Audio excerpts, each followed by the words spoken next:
Hello everyone, welcome to the Evolution of Fatherhood. My name's Shane. I'm here today to talk to you about awakening.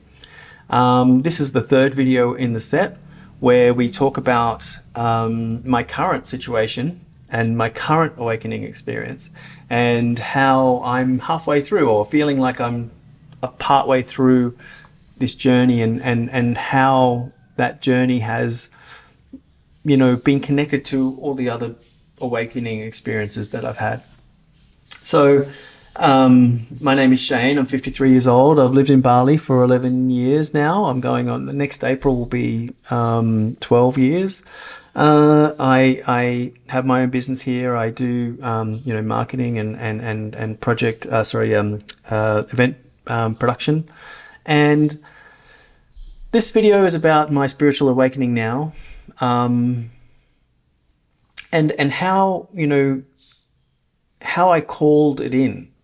I called a spiritual awakening in, thinking that I was calling in a spiritual awakening, but the spiritual awakening was already happening to me and I was just responding to the call. And so a long time ago, over a year ago now, back in 2022, maybe nearly 2 years ago, 2.5 years ago, I bought this book, this beautiful journal, and I started journaling. I started off with saying, it's on the front cover it says sovereign individual, my path to awakening. And then it's like, there's like my diary, my diary, day one. It's funny because it's so much, it's like it's like an artist looking back on the work that you've done previously. Like I do photography and videography and things, and I write poems, and I look back sometimes on the work I did, like the poetry book that I published back in 2012.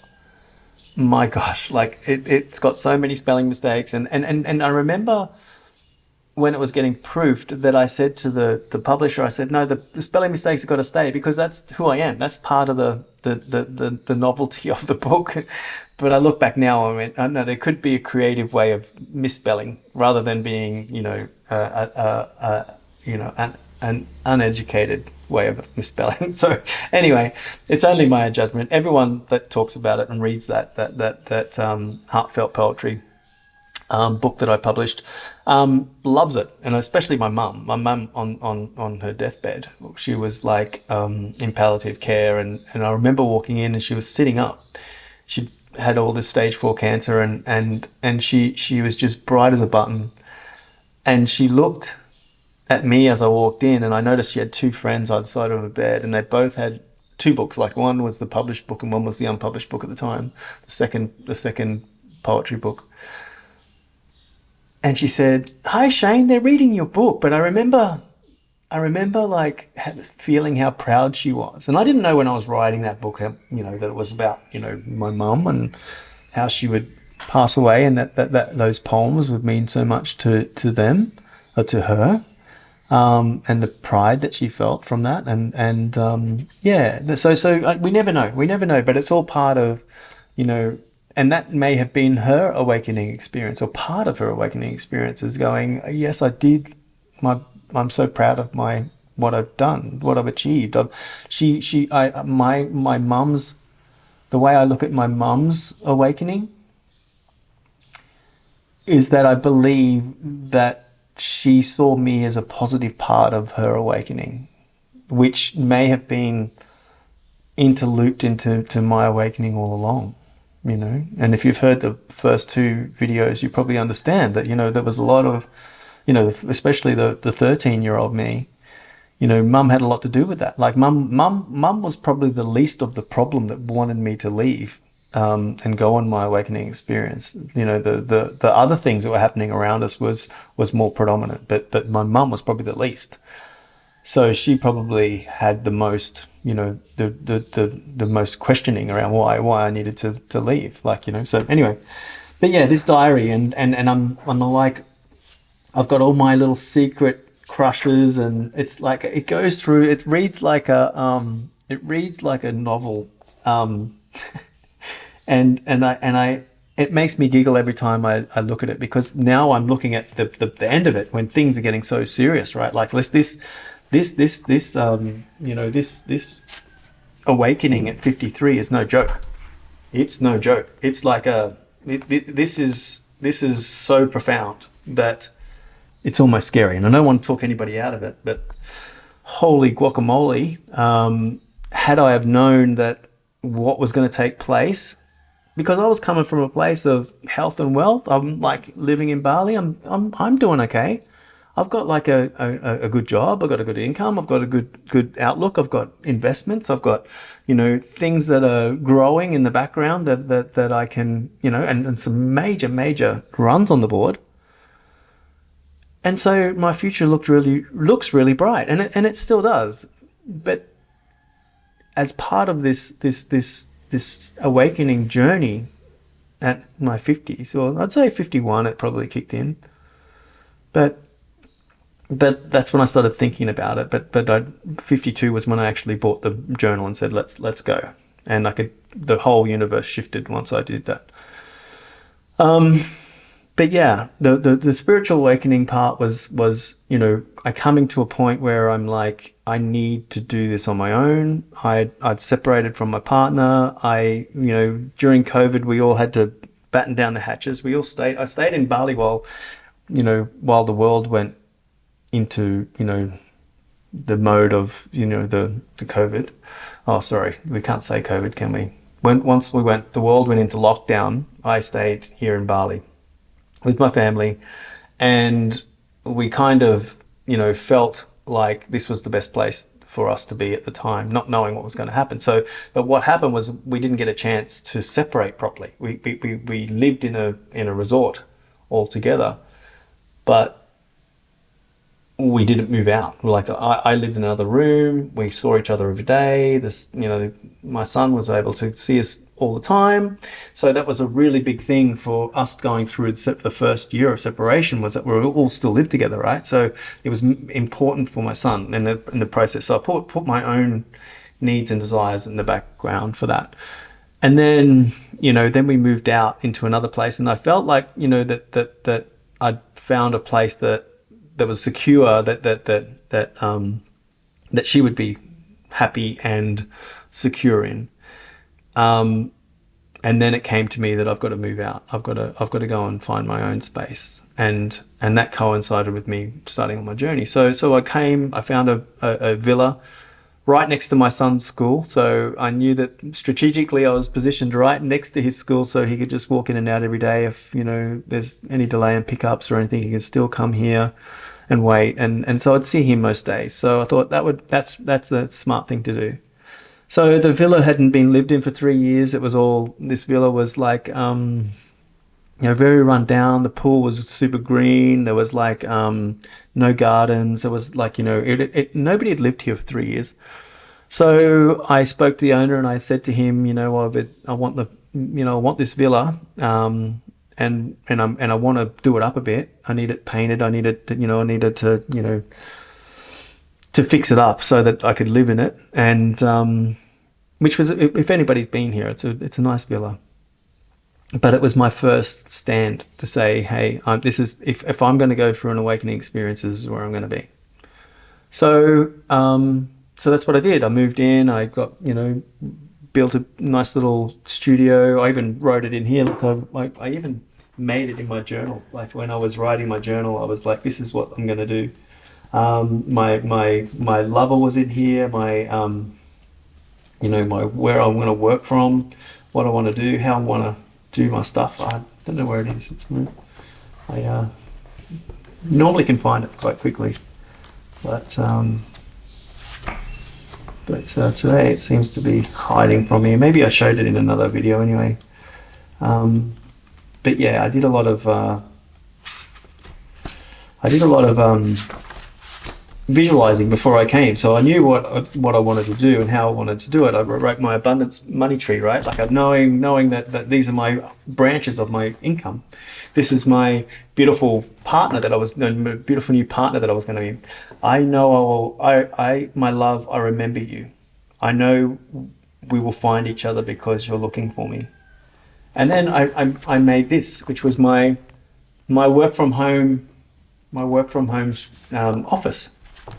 And so I went about creating it, right? Like I've been single for 5 years, so I didn't create the partner part, but I did create my work from home and my studio, my visual, which is what you're seeing now, how I'm making this video.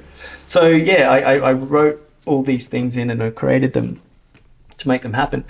And I made it exactly the way that I want. I got my own like images up on the walls, and like, because I love photography and I do videography, so I do marketing, and so some of the the images that I've created are up on billboards around Bali. So I put them in. I put some, not the ones on the billboards, but the ones on the ones that I like on the wall, and then went about creating my own space. So I felt so secure and so safe in my own environment, and that was really important for me, because I felt that if I was safe, then I really don't need to worry about what would happen if I went into a spiritual awakening. How naive I was. So so within a few months of me starting my journal and calling in a spiritual awakening, I lost my job. I got fired on while I was on holidays after 10 years with a company and building it from scratch. They didn't even call me. There was an email during, and then I tried to speak to some people and they were like, no, there's no point in talking to anyone. And I'm like, 10 years and there's no point to talk. But it was difficult. It was like, why? What was that all about? Like, what was that time? So anyway, what all it did was that, okay, I've got to do something else. So so this is part of this spiritual journey. So what I'm going to do, I'm going to create a conscious company that I'm going to be proud of, that I can run from here in the office at home and in Bali, and that was great for a year as well. That was, we hit some major goals. However, it wasn't in alignment with all the parties involved. So there was a separation in the parties, which was all part of the spiritual journey, right? Like the people, my success also is part of, like, the universe won't let me be successful with the wrong people. The universe won't let me like once I'm going through this spiritual awakening, it's so important to be connected with everything that you say, that your integrity, with your integrity with your journey. And I didn't know that at the time. You have to go through it to strengthen, to get that muscle to understand why, why a partnership didn't work out, was because they weren't the right people, and that my success was never going to be shared with people that are not on the same vibration as me. So that was lesson number one. And then I continued. So I took it all on myself. I switched everything over to me. I changed things around. And so I still kept my business going. And then other partners showed up. And then the other partners came along and they were like promising the world and, saying this and that, and this is what we should be doing. And I'm like reading into it. It's like a perfect, segue from what I was doing previously as a videographer and helping people stand in front of videos and being their authentic self in front of video. And so it was another step onto that. And I did that for a few months. And then the same thing kind of happened, where it was like, this person, this partner is not in alignment with my values. This partner isn't in alignment with my journey. This partner is probably, my success is not going to be shared with somebody that isn't on the same frequency as me. So it, put pressure on again. So, but now it's kind of like, so that was, not long ago. And so, but what that creates is that, I know I'm on the journey. I know that I'm working through stuff. I know that I'm feeling strong about who I am and the resources that I have to work through my emotion, to get connected to my emotion. I'm down at the beach every morning. I'll sit and catch the first rays of sun. I will ponder my questions. I will listen to intuition that comes through at the beach. I come home and I'll have something quickly, like a small to eat, and I'll go to the gym. I don't miss it. I do it every day since I've been on this journey. I go every day. And I guess the routine of it is how I get connected to the experience on the journey, right? I tried dating for a while, and dating wasn't it just dating for me, because I feel things so deeply, and my astrology friends would tell me that I have Virgo, Venus in Virgo, which means I'm in love. I'm very processy. Like I like to like feel love in a processy sort of way, which takes away the magic, right? Which takes away the magic of, spontaneousness and, love making and all that sort of stuff. For me, it's kind of a process. So that's my challenge in my scope of what it is in astrology. But as a part of my spiritual experience and my spiritual awakening, I haven't met anybody yet that will resonate on that level with me. I've met a few people that are great business partners and really, really good, marketers and things that can market to my frequency. But I just hadn't found anybody that I could be intimate with on that frequency, right? So that's still up to date. So I know I'm not through that yet. I'm still working on that part of things, and I've met some amazing people. And I see, I don't. It's not them. It's not them. I'm just looking for a particular vibration that makes me feel in alignment to this journey. And I don't think I couldn't compromise myself at this point because I'm so far into it that going back is not an option. The other thing that happens during the awakening is that there is a lot of pressure on the intuition, or the institution that I've created, like the ability to be a father, right? To give your children the way that you want to give to them. And on a spiritual journey, there's a for me in my spiritual journey, there was this thing that happened where my older sons, because my oldest son is 30, my second oldest son is 28, they just started giving. Normally in the past, I would be the guy that was chasing them, everyone around, we got to meet up, we got to come over, finding ways to spend time with them. But they were never really, forthcoming in trying to organize stuff, right? And then my oldest son, he messages me, Jake, and he says, "Dad, I'm coming over to Bali. I'm coming to stay with you for 2 months." And I'm like, "What?"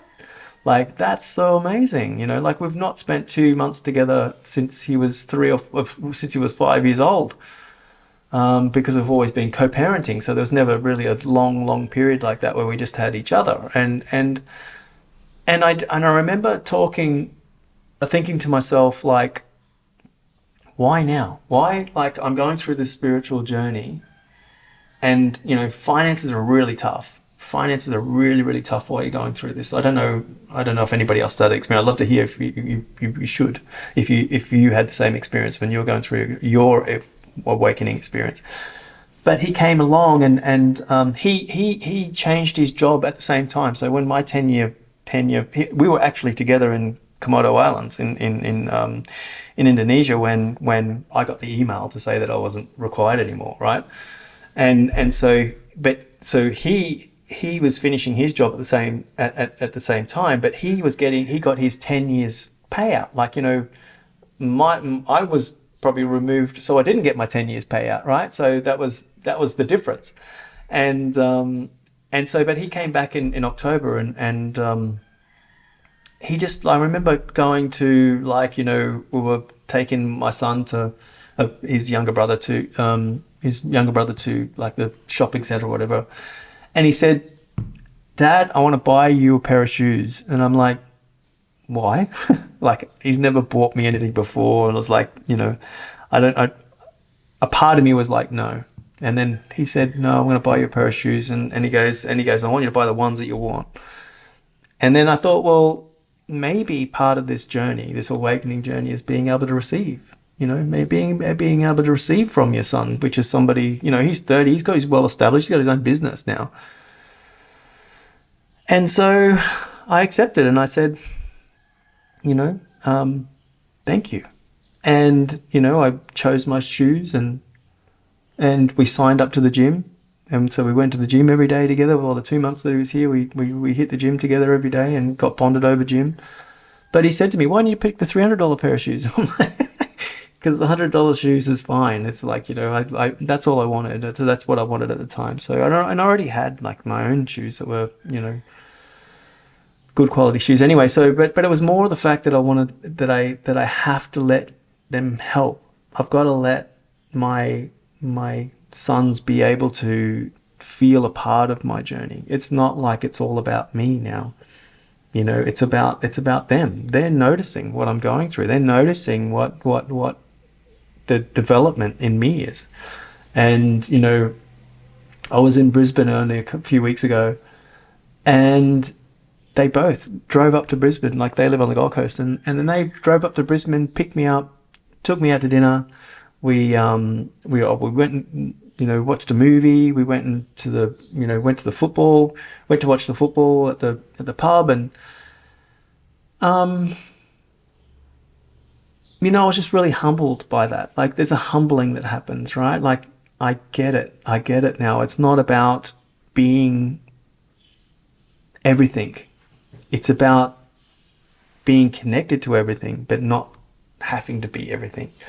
And letting people that resonate on your vibration in to be able to support you in that journey. You're not alone. You're not alone. And and sometimes it's on this journey, it feels like you forget that. You forget that you're alone, And so, yeah, I don't know. I tell these stories because, I'm where I'm at. Like, I'm a single guy. I live in Bali. I've got my villa until probably a couple of months, and then I'm going to probably move out and probably go into something smaller and be able to, maybe that's part of the journey. Maybe that's the wrap up of my awakening experiences, when I actually leave this place, leave my villa, leave my safety, leave my ability to have my own space, and then start to interact with the outside world again, from scratch with a new sense of perspective. And I think that's what it's all about. And I'm just hearing myself talk like that as well, because it's like, there's a part of me that really doesn't want to let the villa go, because I love it so much. I love the safety of it, the sanctity of it, the connection with my son with it. However, I know that for me to fulfill this spiritual journey, that I probably will need to let it go. And that's humbling in itself. So, I don't know. Does any of this resonate with anyone? Is this part of being through this whole spiritual experience? And what do you do? What is your experience during your awakenings? Is there anything that you noticed on my conversation of what do you think that you could add to my experience? So anyway, I've recorded these videos. That's the third of the series. That's the spiritual awakenings from the 13-year-old to the 30-year-old to the 53-year-old. And I hope it resonates with you. I'm open to, work with other people.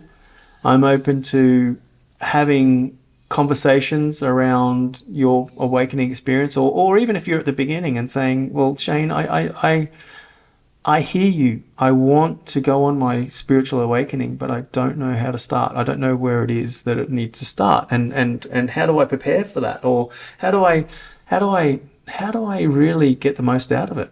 So, in hindsight, we always understand things a bit better, and I'm happy to be here for somebody that needs it. And I'm hoping that these videos are not just for anyone, that they're for probably, the people that are looking for spiritual awakenings, the people that are looking to be, the evolution of fatherhood, the ones that have this understanding of that they want to be a better version of themselves, and that there's a way for them to be able to have this experience and go through. Because sometimes the awakening experience, this solo journey, it really is really close to the replication of a man when he's depressed and he goes through and isolation. You know, he isolates himself because he can't interact with the world, because he's depressed. But the opposite of depression is expression. So if you're feeling like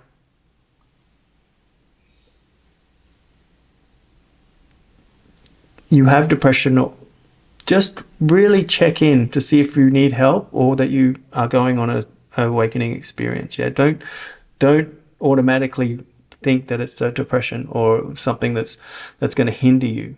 Maybe sometimes when we go through these journeys alone as men, we're just becoming better men, you know, and there is support around us. The you know, the God or source is there all the time, and open up a conversation with it, with source, and start talking and asking for your ancestors for help. Start asking questions about your journey. Like, if I was to do this journey, God, can you show me a definitive way,